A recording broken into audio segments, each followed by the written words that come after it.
E eu gostaria de, a partir de agora, apresentar o tema que é discutir o método de pregação atual dos nossos dias.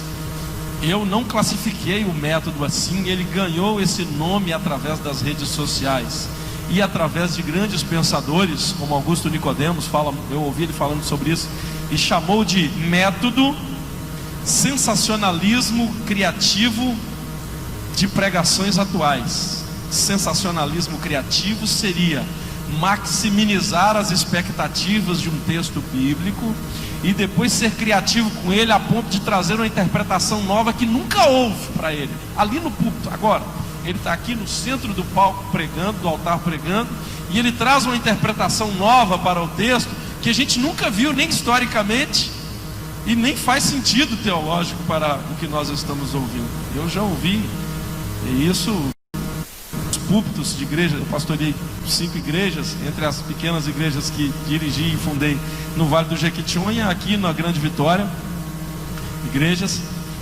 e tive que olhar com os olhos arregalados o que o sujeito estava falando, porque era sensacionalismo demais e com muita criatividade.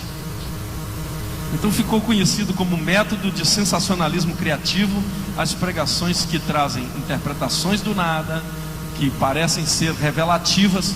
A palavra revelativa acho que nem existe, mas seria meio ligado a uma visão, uma nova vinda do céu, e o Espírito Santo trouxe para ele ali, está fresquinho, mas não há interpretação nova para uma escritura que tem 2000 anos.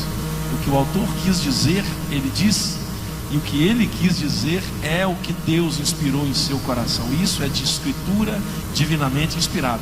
Para falar sobre o método sensacionalismo criativo e as pregações de hoje, nós vamos ouvir as considerações iniciais do pastor Jonas Lupe. Amém. Pai do Senhor, irmãos, um prazer estar aqui com vocês e ladeado pelos ilustres, né? Isso não são fracos, não. Eu louvo a Jesus por essa oportunidade. E Mateus 28,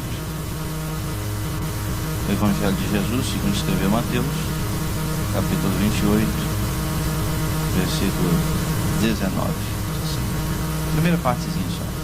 Portanto, ide e ensinar. É a tarefa primária da igreja. Esse sensacionalismo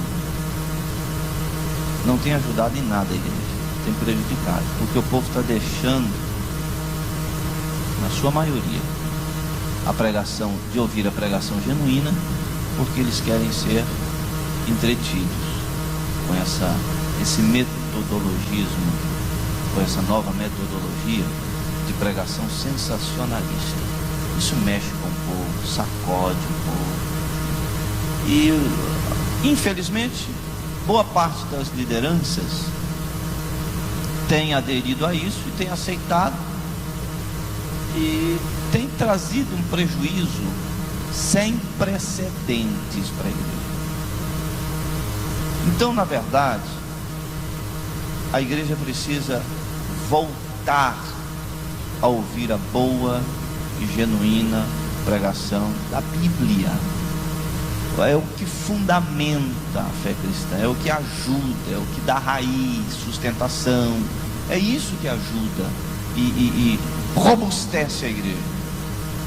Porque essa pregação sensacionalista não leva a lugar algum, senão há boas gargalhadas, na maioria das vezes, na igreja. Então nós nos reunimos para nós darmos boas gargalhadas, ou nos reunimos para nós ouvirmos a boa e edificante palavra de Deus, para robustecer a nossa alma, para poder enriquecer mais a nossa alma, a nossa fé. Tem uma fala de um pastor, ele falou, eu vou ler para vocês, ele falou em 1548, pastor Latimer, ele pregou na catedral, no coração de Londres. Ele disse assim, olha, 1548, 18 de janeiro de 1548, ele já dizia o seguinte: quem dera nossos prelados fossem tão diligentes para semear os grãos de trigo da sã doutrina, quanto Satanás o é para semear as ervas daninhas e o joio. Em 1548, 248 senhores, pensa nisso. E hoje, para onde estamos caminhando? Século 21, o pessoal está tranquilo, os cultos estão deixando de ser cultos, porque não tem ouvido a pregação da palavra de Deus, a genuína mensagem do Evangelho, que como já dissemos, que traz raízes à igreja. Então pense bem, a pregação, a falta da pregação na igreja ocasiona fracasso na vida da mesma. Primeiro, empobrece o culto.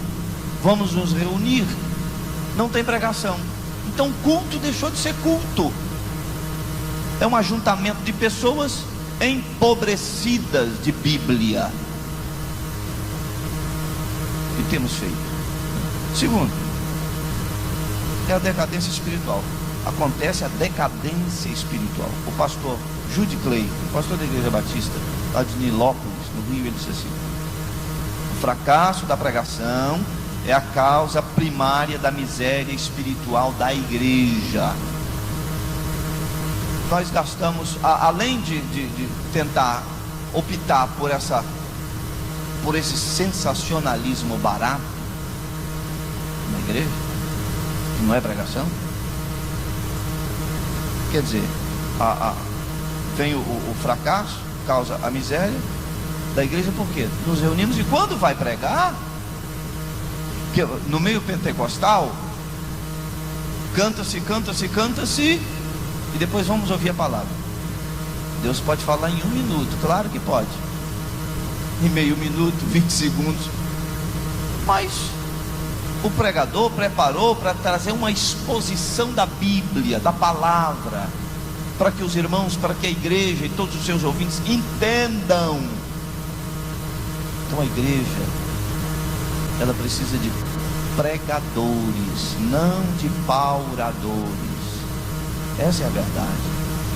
Expositores da Bíblia. A gente fica ouvindo essas coisas que não enriquecem nada, ou um tempinho bem pequenininho, porque estamos tão ocupados com outras coisas que não queremos ouvir ou não queremos, não ouvimos a pregação, porque culpa maior também é da liderança da igreja. É os sacerdotes que são culpados.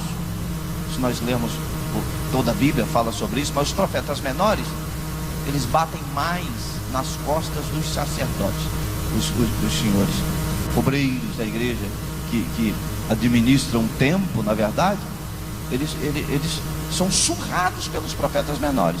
A culpa é do sacerdote. Essa é uma realidade. Agora vejam só, para nós encerrarmos, fatores que contribuem para o declínio: perca de confiança no poder da palavra. As pessoas, muitos pregadores têm que inventar alguma coisa, porque eles não confiam mais na palavra, no poder. Pregam, mas interessante, teve uma pesquisa não tão recentemente, 70% dos teólogos franceses não acreditam mais na Bíblia. Pregam, mas não acreditam. E no nosso Brasil não está muito diferente, não. Segundo, obsessão por tecnologia. A tecnologia é boa até certo ponto, mas tem pastores, pregadores, que gastam mais tempo preparando slides para o sermão do que lendo a Bíblia propriamente. Eu preciso gastar tempo para ler a Bíblia. Eu vou pregar, então no último instante, eu vou pregar no domingo à noite, senhores. Então, no domingo, por volta das 18 horas, eu dou uma lidazinha rápida, superficial do texto e vou ao púlpito. Falar o quê? Terceiro, focalização em necessidades sentidas. Dá espaço para isso, dá espaço para aquilo. Quer dizer, o púlpito, nós estamos vivendo, na verdade, a psicologização do púlpito. Vem para a riqueza financeira, ou para a saúde financeira, né? Saúde financeira, saúde financeira e tantas outras coisas que eles querem, relacionamentos interpessoais, realização profissional.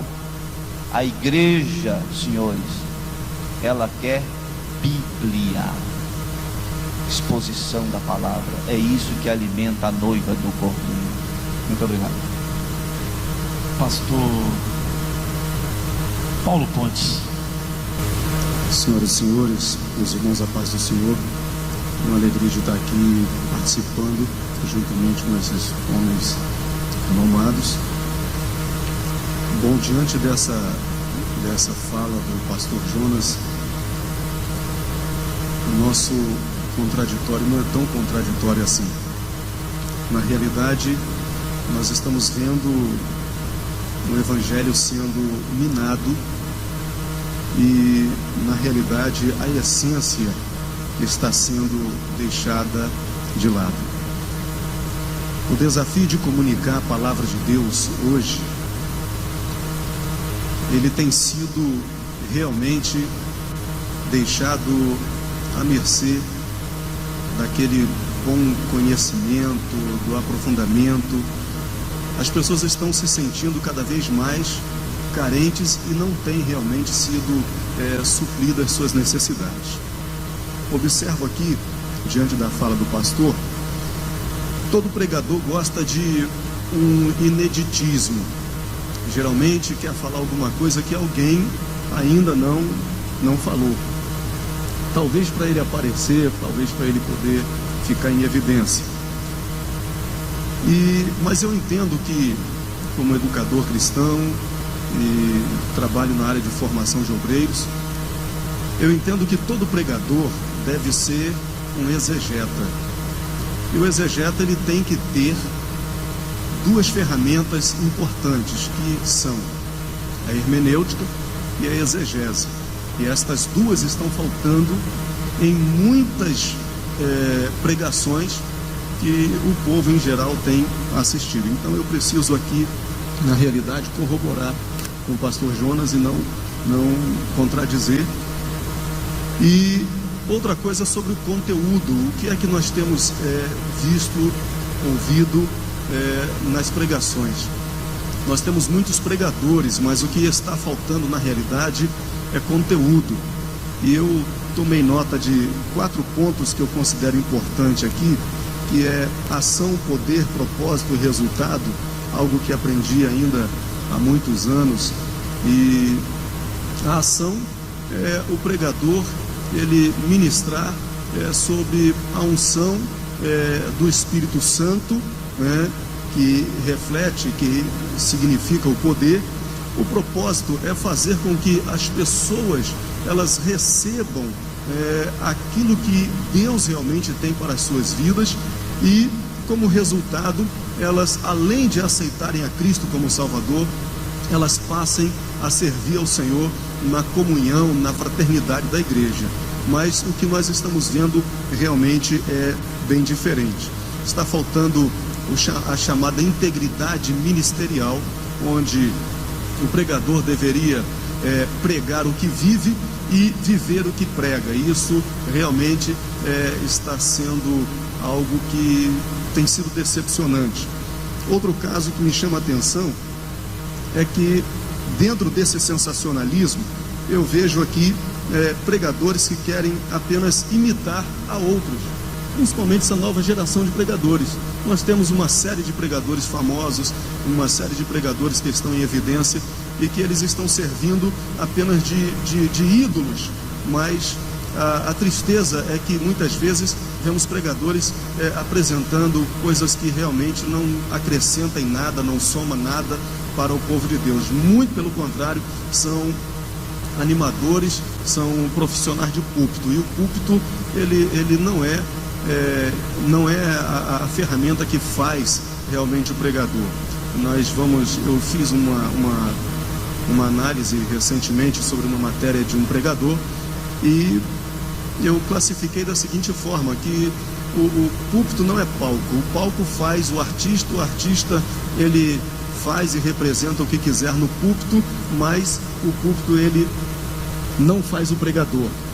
Na realidade, o pregador ele é um instrumento de Deus para trazer ao povo o que Deus lhe transmite, e na realidade nós não estamos vendo isso. Então eu quero aqui somar aqui ao pastor Jonas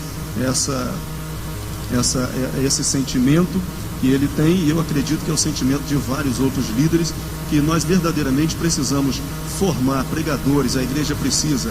Eu acho que aqui a gente acaba entrando, voltando lá no tópico primeiro, que é a importância do ensino, que é necessário se voltar a esse ensino. Quantos pregadores, missionários, pastores e outros são e foram formados apenas na escola bíblica dominical? E aí, muitas vezes, hoje, esses ensinos são negligenciados. E então, pastor Jonas, eu corroboro com o irmão, dizendo que realmente nós precisamos voltar. A igreja precisa voltar realmente à tônica, à essência da palavra de Deus. Muito obrigado. Mais alguém com alguma consideração sobre isso? Os vendedores? Pastor Jonas, Só para um minuto. Só para lembrar os irmãos, interessante que nessa revista Seara News, o pastor Pontes é o editor, né? Tem um tema muito interessante, antes do púlpito. Uma matéria, antes do púlpito. Isso é bom para a gente ler, para a gente. Isso tem muita substância. É bom para a gente pensar. Antes do púlpito. Chegar no púlpito, fala um monte de asneira e não tem edificação nenhuma para a igreja do Senhor Jesus. Então, pensemos nisso antes do púlpito. Aproveite e leia a matéria. É muito boa. Obrigado. Pastor Paulo Pontes, editor da revista Seara News, está nos corroborando com esse trabalho. Tem um anúncio do Dialogando Teologia para essa edição da Seara News, que é a edição que está aqui, está em mãos com ele, tem um vídeo aqui. E na próxima o senhor vai fazer uma matéria sobre o evento que está acontecendo aqui nesse momento. Fala um pouquinho sobre isso para a gente. Pode falar aí. Bom, a revista não era o que eu estava previsto, né, para hoje aqui, mas graças a Deus estou tendo essa oportunidade de fazer uma apresentação. A revista ela é uma publicação, inclusive nova, esta é apenas a 4ª edição, mas a nossa visão é sempre trazer um conteúdo informativo, orientador e formador de uma consciência cristã. Abarcamos aqui o contexto, os matizes do contexto cristão ao redor do mundo e procuramos assim ser um canal de informação para o público evangélico. Estamos chegando, recentemente chegamos ao mercado editorial aqui no Espírito Santo e queremos apenas somar, trazendo escritores, pessoas que têm base, que têm capacidade para isso. Então nós oferecemos para vocês, para os leitores, esse novo veículo, essa nova fonte de informação. Obrigado, Cláudio. O senhor trouxe um exemplar de presente? Como é que foi? Aqui, ó, fez uma publicidade do Dialogando Teologia para a gente nessa 4ª edição. Agradeço ao senhor, a veiculação da revista trazendo a nossa propaganda. E ele é um dos apoiadores desse evento desde o começo e se dispôs a fazer isso. A Melodia FM também está fazendo uma cobertura através do ponto de link da internet e fazendo a transmissão do que está sendo dito aqui. Eu agradeço. Um abraço a todos os colaboradores, desde aqui com o pastor Paulo Pontes, a revista Seara News, a Melodia FM que está fazendo essa transmissão para a gente.